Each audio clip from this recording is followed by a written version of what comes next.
আসসালামু আলাইকুম। আজকে রোজ শনিবার 27 জুন। আমরা আমাদের ট্রান্সফার বাজারে চলে এসেছি এবং আমাদের বাজারে কিন্তু আজ সকাল থেকে কিন্তু প্রচুর পরিমাণ কিন্তু ধান কিন্তু আমদানি হয়েছে। দেখতেই পাচ্ছেন যে নদীতে পানি কিন্তু বাড়ার ফলে চলনবিল অঞ্চল থেকে কিন্তু ধান কিন্তু চলে এসেছে আমাদের বাজারে। আজ আমি আপনাদের জানাবো আমাদের বাজারে যে সকল ধান ক্রয় বিক্রয় হয়, বিশেষ করে মিনিকেট, রড মিনিকেট এবং 29 ধানই বেশি। দেখি আমাদের এক বড় ভাই ধান বিক্রি করেছে, আমরা শুনবো যে বড় ভাই ধান কী দামে বিক্রি করলো। ভাই আসসালামু আলাইকুম, কী ধান নিয়ে আসছিলেন ভাই? কী দামে বেচলেন আজ? 1200। মিনিকেটের কি মিনিকেট? কেসি কোনটা? ডুবাটা নাকি? আর যদি আপনার হলো মূল যদি রড মিনিকেট চিকন ওইটার বাজার কত আছে? ওইটা সই গেছে। ঠিক আছে, আমরা বড় ভাইয়ের থেকে মোটামুটি একটু বাজার আমরা শূন্য। ভালো আছেন? আমরা আরও কিছু লোকের সাথে আমরা কথাবার্তা বলবো যারা আজকের বাজারে ধান বিক্রি করতেছে এবং ক্রয় করতে, দুই পক্ষের আমরা কথা শুনবো। দাম কম। ও ভাই, কি ধান নিয়েছিলেন? 29। কত করে বেচলেন? 1120 টাকা বেচলাম। এটা কি ডুবাটা নাকি?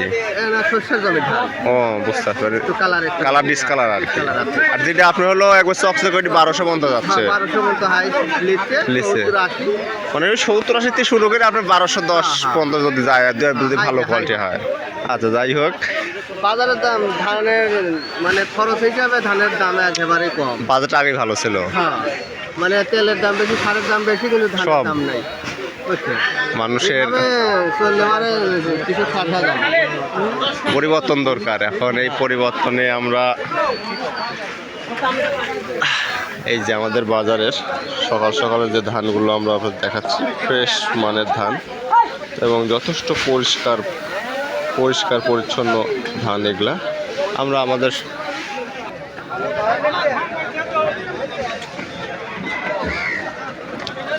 চলনবিল অঞ্চল থেকে কিন্তু এভাবেই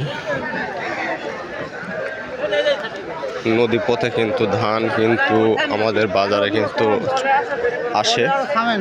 প্রতি শনিবার ও মঙ্গলবার আমাদের এখানকার সাপ্তাহিক হাট এবং মোটামুটি দেখুন যে এই দিকে ধান দিয়ে কিন্তু পুরোপুরি ভরে গেছে একবারে বাজার।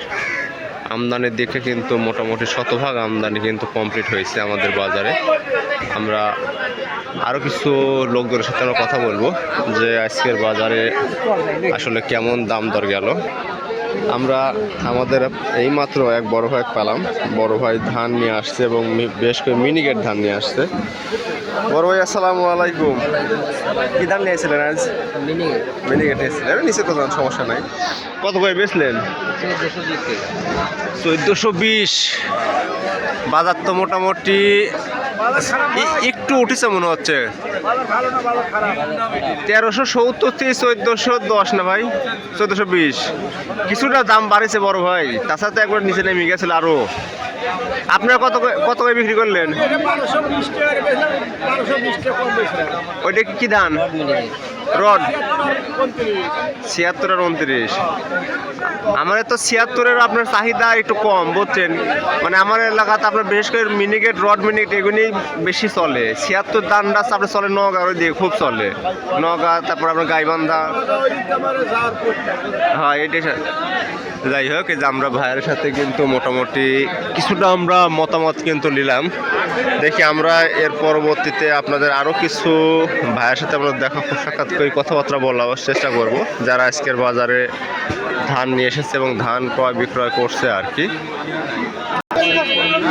আমাদের বাজারে কিন্তু মোটামুটি দেখতে পাচ্ছেন যে বেশ ভালো কিন্তু ক্রয় বিক্রয় সকাল সকাল কিন্তু জমে গেছে আমাদের বাজারে এবং দেখা যাচ্ছে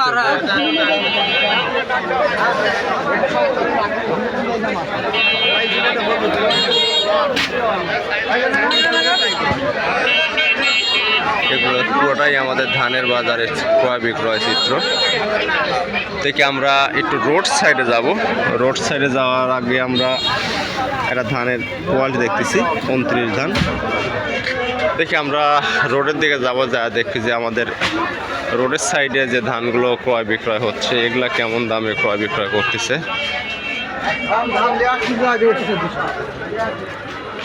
বাজার মোটামুটি দেখা যাচ্ছে যে অনেক বড় একটা এরিয়া জুড়ে আমাদের বাজার। এই যে আমাদের রোড সাইডেও মোটামুটি প্রায় বেশ ভালো আকারের ভিড় বেঁধে গেছে। এই যে ওই কি ধান এগুলি গুড়ি, আমরা তো গুড়ি বন্ধু যাওয়াই তো চলুন। আমাদের ধানের বাজারে মোটামুটি রোড সাইডে দেখা যাচ্ছে যে মোটামুটি কিন্তু আমদানি কিন্তু শতভাগের দিকেও আমদানি পরিপূর্ণ এবং মোটামুটি ক্রয় বিক্রয় কিন্তু বেশ এদিক দিয়ে কিন্তু চলতেছে এবং মোটামুটি বাজারের অবস্থা একই রকম। বাজার নদীর ধারে এবং এটা পুরোপুরি দুইটার কোনো পার্থক্য নাই। দেখি আমরা একবার কথা বলবো যে কী অবস্থা হয়।